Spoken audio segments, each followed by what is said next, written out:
to Hidden Gems with The Rob. I'm your host, The Rob, coming to you live from the Fat Cave. And I'm going to show you some of my very cool hidden gems that I have hidden around my apartment. I'm sure people know by now I'm a big fan of toys, I'm a big fan of games, and I have some kind of interesting hidden gems that have some stories behind them that I wanted to share with you.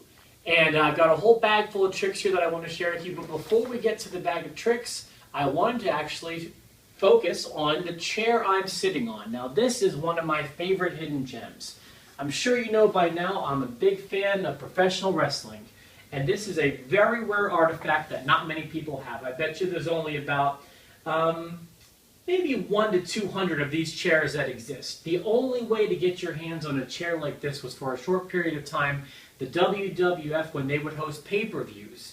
The fans who sat in the first 5 rows ringside, they paid a pretty price for their ticket, like I did, at the Mellon Arena in Pittsburgh, Pennsylvania for Unforgiven in 2001. This was about 2 weeks after September 11th. It was September 23rd.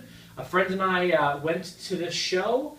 It was an amazing time, and we got to keep our chair from the event.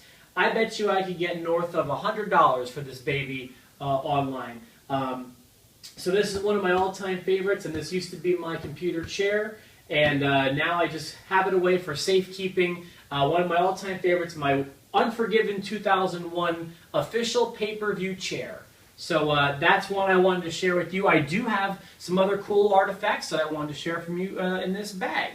The first one, I know people know I'm a big fan of video games. I have a lot of video games. I'd estimate probably about 1,000 video games. But the one I'm going to show you is this one called Earthbound for the Super Nintendo Entertainment System. And you may just look at it and think that it's a normal cartridge, but this cartridge is my most valuable video game, and I'll explain why. With the box and the instructions, which I do have in good condition, the box and instructions are at my mother's house. The cartridge I have here, they're worth probably about $500 put together because not many copies of this game exist. It went on to become a cult classic.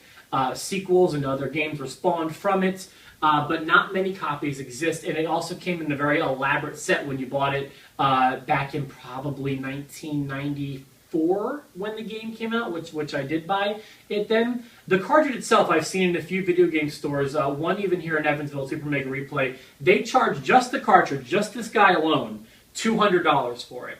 I didn't need to buy it, I already had my copy, but with the instructions and the box, which I do have, about $500 for that gem, which I'm very happy about. So that is my most rare and prized video game cartridge.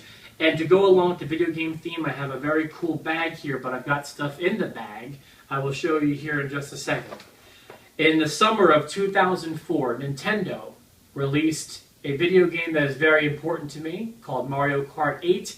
They teamed up with a fast food chain you may have heard of called McDonald's. And in their Happy Meal toys, they would have different figures, like this guy Toad, or Bowser in his Bowser Racer, or I believe there's here's Peach in her hover cycle.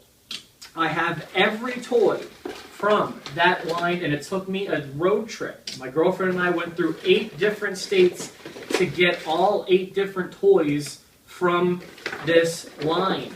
We started in Indiana.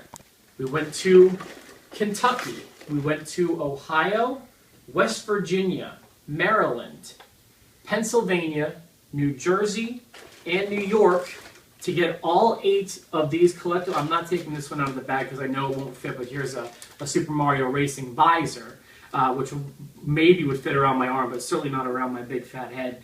And I ultimately collected all 8 of the Happy Meal toys, which took an entire road trip to do through 8 different states, but was a journey I do not regret. So those are some of my favorite toys from this first episode of Hidden Gems.